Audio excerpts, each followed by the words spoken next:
Bienvenue dans cette deuxième partie avec nos invités, Sylvain Maillard, Gérard Miller, Bruno Jeudi, Emmanuel Le Chypre, pour revenir sur cette actualité sociale, bien sûr, et d'abord Notre-Dame-des-Landes, puisque c'est évidemment l'évacuation de cette semaine. 13 squats démantelés au premier jour de cette opération d'expulsion menée sur la ZAD, des affrontements qui ont éclaté entre les occupants, les forces de l'ordre. Achille nous le disait, au total 7 personnes arrêtées. Est-ce qu'il y avait urgence, Sylvain Maillard, à s'en prendre aujourd'hui à une centaine de personnes vivant dans des cabanes qui n'empêchent rien, puisqu'il n'y a plus rien à construire? Il y avait urgence. C'est pas une question d'urgence. Il y a une décision qui a été prise fin janvier de ne pas faire cet aéroport. C'est une décision quand même courageuse parce qu'enfin on prend une décision. Maintenant, la vocation de ce bocage, ce n'est pas de rester une zone à défendre comme il l'appelle, c'est tout simplement de partir sur un nouveau projet. D'ailleurs, Sébastien Lecornu, Brune Poirson, Nicolas Hulot lui-même se sont prononcés en lançant une grande consultation avec les élus locaux, avec l'ensemble du département pour savoir quels été le projet. Plusieurs projets sont en lice sur ce bocage et ça nous semble assez logique qu'à un moment, force revienne à la loi et que ça redevienne une zone normale. Là, en ce moment, là, cette semaine, alors qu'on entame la deuxième semaine de contestation contre la réforme de la SNCF. Est-ce qu'il n'y a pas un lien de... Qu'est-ce que ça a à voir? Qu'est-ce que ça a à voir? Je ne sais pas, une manière de faire diversion, peut-être? Absolument pas. Ou de reprendre la main? Absolument pas. Et pour être tout à fait honnête avec vous, c'était déjà dans les tuyaux depuis quelques semaines et nous savions que ça se jouerait dans les jours et à cette période-là. Donc ça n'a absolument rien à voir. C'est deux sujets totalement différents. Il fallait que force revienne à la loi et ça paraît assez logique que dans l'ensemble du territoire de la République, la loi soit appliquée, tout simplement. Vous entendez, Gérard Miller, les zadistes n'ont pas de propriété ni de beau. Situation intenable. C'est comique si ça n'était pas tragique. Évidemment qu'il nous fallait quelques incidents en plein mouvement de grève. Par chance, même si un policier a été légèrement blessé à l'œil, il n'y a pas eu de drame. 2500 policiers intervenant contre 100 zadistes. C'est évident qu'il fallait faire diversion. C'est un classique. En mai 68, vous avez eu la gentillesse de citer mon livre sur Mai et sur Mélenchon. En mai 68, il fallait absolument que la police trouve à chaque fois des occasions de nous reprocher d'être des casseurs, d'être des méchants. Il suffirait maintenant qu'il y ait un imbécile pour aller jeter encore une pierre sur un hôpital, comme ça a été le cas pendant les manifestations contre la loi travail, et on trouverait une raison de critiquer cette grève. C'est évidemment une diversion. L'essentiel, c'est la grève, qui, ma foi, a l'air de se porter plutôt bien. Et défaire toute résistance, c'est la priorité d'Emmanuel Macron, Sylvain Maillard, aujourd'hui? Défaire toute résistance? Non, je le redis, j'entends, vous pouvez partir sur toute l'imagination que vous souhaitez. Je reconnais bien volontiers votre droit dessus. Je vous assure que ça n'a absolument rien à voir. Ce sont deux dossiers totalement différents. Je pense que c'est quand même logique que dans la République française, sur le territoire de la République française, la loi soit appliquée. Je sais pas, je suis assez surpris qu'on s'étonne encore que la police intervienne pour entre guillemets, pose pas la libérer question de savoir une zone si elle devait intervenir, monsieur le député. Aujourd'hui, est abusivement utilisée depuis tant et tant d'années. On a d'autres projets, la République a d'autres projets, on va développer des choses. Peut-être, pourquoi pas ceux qui l'occupaient peuvent participer aussi à l'ensemble des projets qui vont arriver. Mais en tout cas, nous devons récupérer ce bocage parce que il est impensable de laisser la situation perdurer X années. Donc vous ne répondez bien longtemps pas déjà. Non mais Gérard Miller, la question elle est aussi celle-ci. Finalement, au nom de quoi ils décideraient chez Jadis d'occuper une terre qui ne leur appartient pas? Non mais ça peut se discuter. Votre question n'était pas celle-là. Votre question c'était pourquoi aujourd'hui. Votre question était pourquoi aujourd'hui. Ce que je remarque, c'est que c'est une minorité de gens qui souhaitent occuper. C'était pas absolument les plus féroces, les plus méchants. Certains étaient là depuis des années. Ça pouvait encore attendre une semaine, 15 jours, 3 semaines. Je remarque que les dernières manifestations se sont passées de façon totalement pacifique, ce qui est le souhait de l'immense majorité des grévistes, et que, évidemment, en intervenant dans cette ZAD, on savait qu'il y aurait quelques violences. Je dois dire, c'est miraculeux qu'il n'y en ait pas eu plus. Et on peut s'en féliciter, parce qu'il n'y a pas de doute que ce qui caractérise le mouvement, on n'est pas en guerre civile aujourd'hui, heureusement. Ce qui caractérise le mouvement, c'est que c'est un mouvement pacifique, incroyablement pacifique. Certes décidé, mais pacifique. Réjouissons-nous au moins de cet aspect des choses. Et quand je vois les images de la police intervenant dans une université, moi qui suis toujours prof à l'université, c'est vrai que ça me met très mal à l'aise. Pourquoi avoir besoin d'envoyer des policiers? Regardez les images. Vous êtes sûr que demain, dans toutes les facs, il y aura encore un petit peu plus d'animosité à l'égard de la police. C'est pas indispensable. Allons-y sur les facs, on va revenir évidemment à la SNCF, mais cette mobilisation, Sylvain Maillard, évidemment, on a vu les universités de Nanterre, de Lille, les CRS qui ont été déployés aussi pour mettre fin au blocage mis en place par des étudiants. On est dans un mouvement qui monte en puissance. On est dans une communication, j'allais dire, inexistante du côté du gouvernement. Qu'est-ce qui se passe ? Moi, je ne crois pas que nous sommes dans une situation qui monte en puissance. Ça, c'est votre interprétation sur l'université. Pas seulement, c'est aussi les images, on voit aussi cette violence. Il y a aussi certains étudiants qui sont vraiment dans une opposition politique. C'est leur droit, d'ailleurs, d'être dans une vraie opposition politique. Et puis, certains étudiants aussi qui s'angoissent pour leur avenir, comme une partie de la population française qui s'angoisse sur l'avenir et sur les années, la période qui s'ouvre, en se disant, est-ce que moi, j'aurai ma place aussi dans ce monde qui s'ouvre ? Et donc, c'est cette angoisse aussi qui a fait, en tout cas pour une partie d'entre elles, l'arrivée d'Emmanuel Macron, l'arrivée d'une nouvelle majorité, parce qu'il faut faire des réformes en France. Et moi, j'entends ceux qui se battent, entre autres, des universités contre Parcoursup. Enfin, je voudrais rappeler le système qu'il y avait avant, ou du tirage au sort. Et de l'avancer et de dire que chaque étudiant en première année, en tout cas, son dossier sera regardé pour savoir s'il aura un soutien supplémentaire, ce qui n'existait pas. On crée des droits supplémentaires. Ça, Gérard Miller, vous pouvez entendre qu'effectivement, ce soit une réponse aussi aux attentes des étudiants ? Écoutez, en tout cas pas des étudiants que je connais, pas de l'immense majorité des étudiants que je connais. Je ne doute pas qu'il y en ait certains qui approuvent le gouvernement. Je pense que l'immense majorité des étudiants est en train de prendre conscience que ce gouvernement ne favorise pas ce qui jusqu'à présent était admis par presque tout le monde, une forme de démocratisation de l'université, un souci effectivement d'aider l'ensemble des gens sans une hiérarchisation excessive. Aujourd'hui, on a l'impression, le terme de sélection, il a été banni à un moment donné, on a l'impression qu'on revient aujourd'hui à une conception très élitiste de l'éducation. Est-ce que pour autant, il est bienvenu de brûler un mannequin à l'effigie d'Emmanuel Macron, comme on l'a vu samedi, pendu et brûlé ? Qu'est-ce que vous en avez pensé ? Moi, je n'aime pas ces images-là. Donc, je ne les aime pas du tout. Cela dit, je préfère qu'on brûle un mannequin que l'on cogne sur un étudiant ou sur un ouvrier ou sur un policier. Est-ce que vous êtes choqué ? Je n'aime pas ces images-là. Je n'aime pas ces images-là parce qu'elles rappellent malheureusement beaucoup d'autres choses, beaucoup plus violentes, notamment dans d'autres pays. Donc je n'aime pas du tout ça. Je pense que ça n'était pas le genre de... Bon, cela dit, c'était quand même qu'un mannequin. Je me permets de vous dire qu'on a vu dans des manifestations des actes beaucoup plus violents d'un côté comme de l'autre. Donc ne faites pas de cette effigie brûlée un symbole de la violence du mouvement. C'est pas contre-productif pour le mouvement des étudiants ? Est-ce que vous êtes d'accord quand même que ce mouvement est d'abord et avant tout pacifique ? Moi qui ai participé à mai 68, je peux vous dire que beaucoup plus rapidement les choses se sont enflammées. Et j'espère que le mai 2018 ne fera pas ce que nous avons fait. Je ne souhaite pas de barricades, je ne souhaite pas de cocktail Molotov, je ne souhaite même pas d'effigie brûlée. Cela dit, je souhaite quand même que les revendications soient écoutées par la majorité. Sylvain Maillard. Juste une petite remarque. Article 1 sur la loi que nous avons votée il y a quelques semaines, la loi sur les universités. Article 1, il n'y a pas de sélection à l'entrée à l'université. Mais il faut dire la vérité. 60% des élèves, des étudiants qui rentrent en première année échouent. Donc en fait, il y a une sélection où on laisse les gens échouer. Et puis finalement, des amphithéâtres qui sont remplis en début d'année, et puis au mois de décembre, la moitié sont partis, qu'on a perdu. Donc ce que l'on veut, nous, c'est aider chaque étudiant à construire son parcours, l'aider en amont pour mieux choisir son parcours, choisir sa formation, mais aussi de lui apporter, pour ceux qui sont le plus éloignés du niveau à l'entrée de l'université, apporter une vraie aide, un vrai soutien pour qu'ils puissent réussir.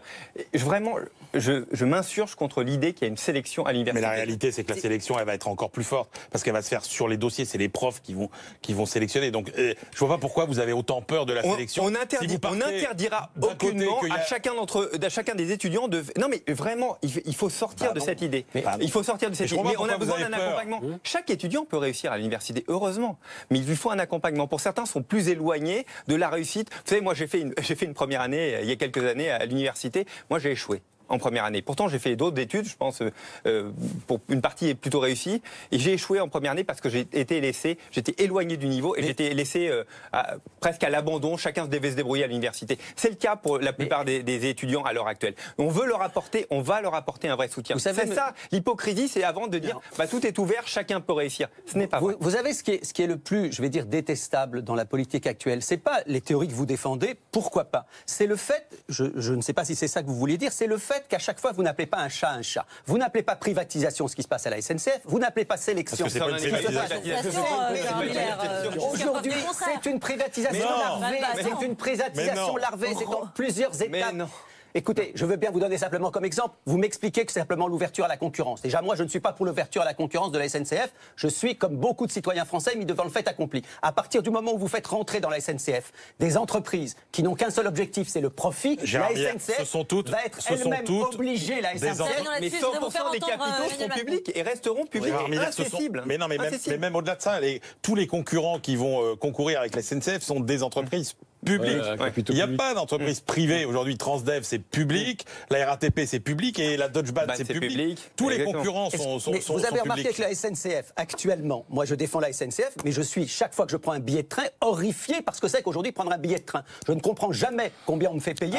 Quand c'est le lundi à 14h et le lundi à 15h, ça n'est plus le même prix. Donc la SNCF, déjà aujourd'hui, c'est le prix à payer pour avoir des billets globalement moins chers. Appliquer les principes du privé. D'accord, c'est pas une privatisation, mais c'est les méthodes du privé que moi je n'aime pas. Information du soir, et je voudrais vous la soumettre, puisque Sylvain Maillard, vous êtes avec nous, Gérard Miller aussi. C'est intéressant d'avoir les deux aspects. Tiens, écoutons, s'il vous plaît, le président Emmanuel Macron, ce soir, s'adresser à 400 invités réunis en début de soirée dans la grande nef cistercienne du collège des Bernardins à Paris. Bah oui, je ne le dis pas tous les jours. Nous partageons confusément le sentiment que le lien entre l'Église et l'État s'est abîmé et qu'il nous importe, à vous comme à moi, de le réparer. Pour cela, il n'est pas d'autre moyen qu'un dialogue en vérité. Ce dialogue est indispensable et si je devais résumer mon point de vue, je dirais qu'une Église prétendant se désintéresser des questions temporelles n'irait pas au bout de sa vocation et qu'un président de la République prétendant se désintéresser de l'Église et des catholiques manquerait à son devoir. Emmanuel Macron devant la conférence des évêques de France. Réaction sur Twitter de Jean-Luc Mélenchon. Le lien entre l'Église et l'État n'a pas lieu d'être. Emmanuel Macron va trop loin. C'est irresponsable, dit ce soir Jean-Luc Mélenchon. Pourquoi regardez, le chanoine Macron a-t-il l'intention de faire la tournée des synagogues, des mosquées et des temples? C'est lamentable. Sylvain Maillard. Écoutez, Jean-Luc Mélenchon est dans une caricature. Je pense que c'est important que le président de la République... Réparer le lien, dit Emmanuel Macron ce soir. Pourquoi là, maintenant, réparer le lien? Quelle est cette urgence? De qui? De réparer le lien entre l'Église catholique et Emmanuel Macron, avec le lien? C'est ça que c'est votre question? C'est très simple, c'est que Emmanuel Macron va discuter avec l'ensemble des Français, avec l'ensemble des forces, des forces en France, et c'est bien logique d'écouter. Ça veut pas dire appliquer, ça veut juste dire écouter, dialoguer, parce que ça nous semble quelque chose d'assez logique, et de ne pas s'enfermer dans une laïcité étanche, c'est d'être au contraire, d'être en contact, discuter. Le monde catholique s'interroge, comme d'ailleurs le monde juif, comme le monde chrétien en général, le monde musulman, sur la GPA, la PMA. C'est aussi des vraies discussions que l'on peut avoir avec eux, et je pense que c'est important de les convaincre, de leur expliquer ce que l'on veut porter comme message, mais aussi de les convaincre. Bruno Jeudi ? Il faut recontextualiser un petit peu. En fait, Emmanuel Macron intervient pour la première fois devant la conférence des évêques de France, qui veut créer une structure un petit peu sur le modèle de ce que fait le CRIF ou le président de la République, et ses prédécesseurs viennent s'exprimer chaque année. Voilà pour le contexte. Après, sur sa phrase, qui évidemment va faire polémique, puisque Jean-Luc Mélenchon, d'ores et déjà en laïc sourcilleux, relève la phrase. Je crois que Emmanuel Macron essaie surtout de mettre le doigt sur les malentendus qui se sont produits lors du quinquennat de François Hollande, et notamment sur la question du mariage pour tous, où il y a des tensions qui sont apparues entre la conférence des évêques notamment et le pouvoir précédent. Alors on verra comment Emmanuel Macron va aborder la question, puisqu'il y a un projet de loi bioéthique, et la question de la PMA qui arrivera à l'Assemblée. La France a une très longue histoire avec le christianisme, on le sait, et ça n'est pas exactement le même type de lien avec d'autres religions, même si les juifs sont en France depuis une éternité, eux aussi. Absolument. Donc aujourd'hui, on sait bien que s'il y avait quelque chose à faire, c'est plutôt, j'oserais dire, à rétablir un équilibre. Vous voyez bien, par exemple, que la multiplication des églises à un moment donné dans notre histoire fait qu'aujourd'hui, beaucoup d'églises sont prises en charge par l'État, par les communes. Ça n'est pas le cas pour les mosquées, ça n'est pas le cas pour les synagogues. Donc, s'il y avait quelque chose à faire aujourd'hui, sans nier ce qu'est l'histoire de France par rapport au catholicisme, c'est plutôt de rétablir l'équilibre. Comme on ne peut pas le faire ça me semble évident, même si on essaye, il vaut mieux quand même ne pas faire un discours comme celui du président qui semble tordre la barre un petit peu trop dans un sens et qui évidemment va heurter encore des sensibilités non seulement d'autres religions, mais des laïcs athées comme je le suis, des libres penseurs. Moi, j'aimerais que le président fasse de temps en temps un discours pour les libres penseurs ou pour tous ceux qui détestent les religions, ce qui est encore un droit en France. Jean-Luc Mélenchon qui enfonce le clou. On attend un président, on entend un sous-curé, Sylvain Maillard. Non mais, vous voyez, vous entendez Gérard Miller, vous imaginez demain les réactions. L'avantage, c'est que quand il fait un tweet comme ça, il sait que le soir, sur BFM ou sur d'autres chaînes, on va en parler. Mais évidemment, vous le savez très bien. Donc, on est dans une discussion. Emmanuel Macron, le président de la République, parle, écoute l'ensemble des acteurs en plus France. qu'il n'écoute, de toute évidence. Si, parce qu'il y a du dialogue, et c'est important, il y a toujours un dialogue. Ne nous arrêtons pas sur uniquement un président qui vient, qui parle et qui s'en va. Vous savez bien qu'il y a des dialogues, et heureusement avec l'ensemble des corps en France. Enfin, ça me semble assez logique, et je trouve que c'est normal. J'entends aussi ce que vous dites en disant j'ai envie qu'il parle à tout. Mais moi, j'ai l'impression, en tout cas, que le président de la République parle à tout le monde. J'étais il y a quelques semaines au dîner du CRIF, il parle au monde juif également. Il y a quelques mois, il était aussi pour les 500 ans. Pardon ? Il parle à tout le monde, mais est-ce qu'il écoute beaucoup de monde? C'est moi. Vous me permettrez juste de vous dire que moi j'ai le sentiment que oui. Monsieur le député, vous me permettrez juste de vous dire dans cette antenne que moi qui suis juif, je ne considère pas un instant que le CRIF représente les juifs comme moi. Pas une seconde. Donc n'évoquez pas le monde juif représenté par ce type d'instance, pas plus que je ne pense forcément que les catholiques sont représentés. Donc on a vu que le CRIF était beaucoup politisé, avait été critiqué pour ses prises de position politiques. Oui, le CRIF est une organisation politique aujourd'hui, et très bien, ça ne me choque pas qu'elle soit une organisation politique, mais qu'elle ne parle pas au nom de tous les juifs et encore moins au nom de tous les républicains. Il y a une autre échéance évidemment jeudi et puis dimanche sur BFM TV. Évidemment, Emmanuel Macron sera dans les médias. Il va parler. Je voudrais votre regard, Gérard Miller. Ces deux rendez-vous télévisuels, alors qu'il y a cette contestation à la SNCF, évidemment Notre-Dame-des-Landes, et puis les étudiants et d'autres. Ben moi, je trouve ça bien. Je vais peut-être vous surprendre. Je trouve ça bien. Ça ne me choque pas qu'il parle deux fois. Ça ne me choque pas qu'il parle longuement.